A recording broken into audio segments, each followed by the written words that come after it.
আসসালামু আলাইকুম viewers, welcome back to our channel.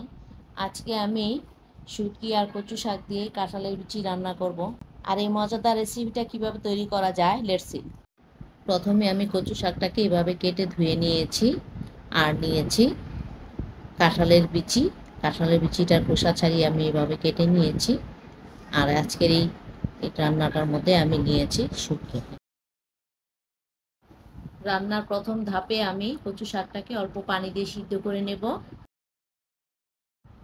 চুলায় একটা প্যান বসিয়ে গরম করে নিয়েছি। এখন দিয়ে দিব তেল। তেলটা গরম হয়ে গেছে, এখন দিয়ে দিব পেঁয়াজ কুচি। এখন দিয়ে দিব রসুন কুচি।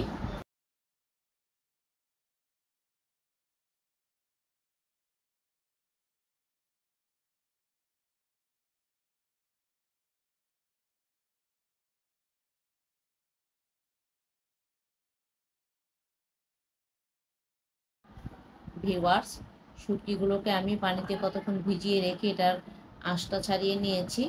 আর মাথাটা এখন ভেঙে দিচ্ছি, তারপর তেলে দিয়ে দিব। মাথাটা থাকলে অনেক সময় তেতো তেতো একটা ভাব থাকে।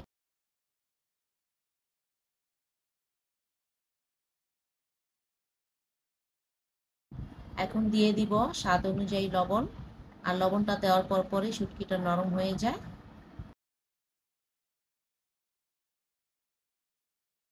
দিয়ে দিব 1.5 চা চামচ আদা রসুন পেস্ট।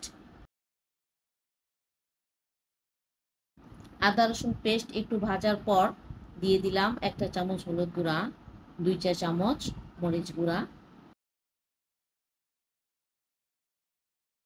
মশলাটা কষানোর জন্য দিয়ে দিলাম অল্প একটু পানি। এখন দিয়ে দিব কেটে ধুয়ে রাখা কাঁঠালের বিচি। কাঁঠালের বিচিটাকে আমি কিছুক্ষণের জন্য কষিয়ে নেব।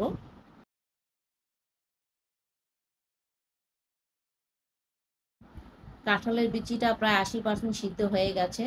এখন দিয়ে দিব সেই কচু শাক সিদ্ধ করা, যেটাকে আমি সিদ্ধ করে একটা চালনিতে ছেঁকে পানিটাকে ঝরিয়ে নিয়েছিলাম।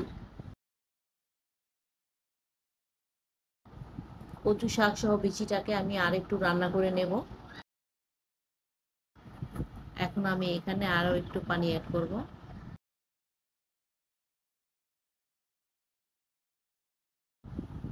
ভিউয়ার্স, কাঁঠালের বিচিটা পুরোপুরি সিদ্ধ হয়ে গেছে। ভিউয়ার্স, রান্নাটা আমার শেষের দিকে। এখন দিয়ে দিব চিড়ে রাখা কিছু কাঁচামরিচ।